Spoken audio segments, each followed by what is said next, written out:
आज मी तयार केलेला आहे रवा केक, जो की अगदी घरगुती पद्धतीने आणि आपल्या घरच्या साहित्याने तयार होतो. जाळी पण खूप छान पडली आहे याला आणि असा छान टम्म फुगलेला आहे. जास्त वेळ न घालवता चला आपण रेसिपीला सुरुवात करूया. इथे मी 1 वाटी रवा घेतलेला आहे.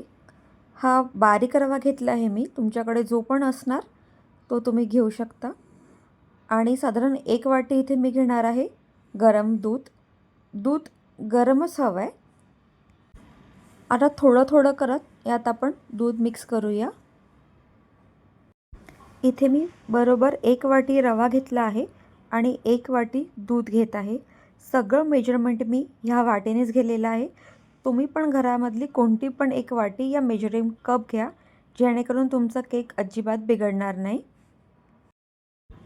सगळं व्यवस्थित मी एकत्र करून घेतलेलं आहे.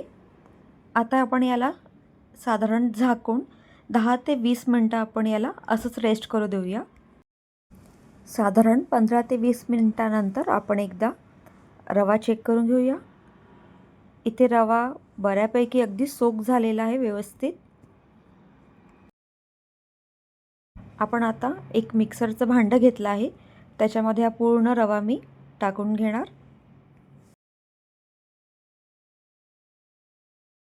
आपण यात आता 3/4 कप इथे मी पिठी साखर घेतलेली आहे आणि 1/4 कप इथे घेतलेला आहे कस्टर्ड पावडर. हे व्हॅनिला कस्टर्ड पावडर आहे. आणि 1/4 कप इथे मी घेतलेला आहे मिल्क पावडर. मिल्क पावडर हे ऑप्शनल आहे, पण जर का तुम्ही ॲड कराल तर अगदी चव खूप भन्नाट वाटते. त्यामुळे थोडं मिल्क पावडर तुम्ही असेल तर नक्की वापरा. आणि इथे मीठ घेतलेलं आहे 1/4 कपच घेतला आहे तूप. तूपच्या ऐवजी तुम्ही साधं तेलसुद्धा घेऊ शकता. आता एकदा याला आपण मिक्सरमध्ये फिरवून घेऊया. इथे अजून आपल्याला दुधाची आवश्यकता पडेल, कारण की व्यवस्थित ग्राइंड झालेलं नाही आहे. यात परत मी थोडं दूध ॲड करणार. मी लास्टला तुम्हाला सांगणार की टोटल मला किती दूध लागलं आहे ते. आता फक्त आपण थोडं थोडं करत आपण दूध यात फक्त ॲड करूया. व्यवस्थित फ्लोई झालेलं आहे आता हे. आता आपण 1 स्पून इथे टाकणार आहे मी बेकिंग पावडर. थोडंसं टाकूया आपण व्हॅनिला इसेन्स. असणार तर तुम्ही टाका, नाही तर इलायची पावडर टाकलं तरी पण चालणार.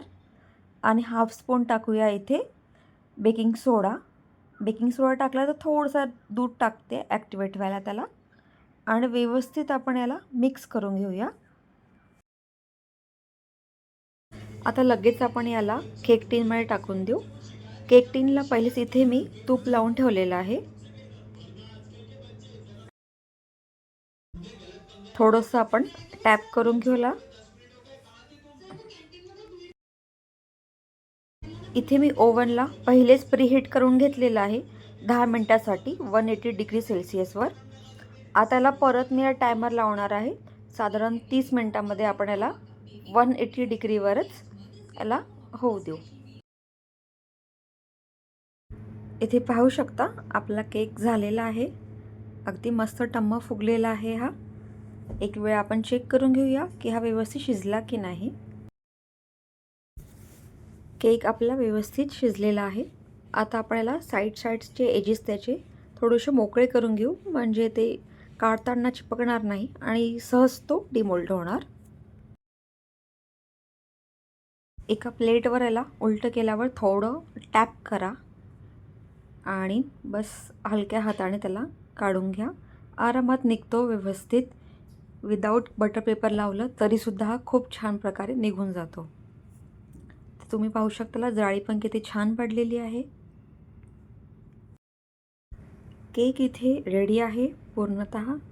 तुम्हाला जर का माझे व्हिडिओ आवडले असणार तर प्लीज चॅनलला सबस्क्राईब करा, लाईक करा आणि शेअर करा. आणि तुम्हाला जर का माझ्या व्हिडिओत काही पण कमी जास्त वाटत असेल तर प्लीज मला एक कमेंट करून नक्की सांगा.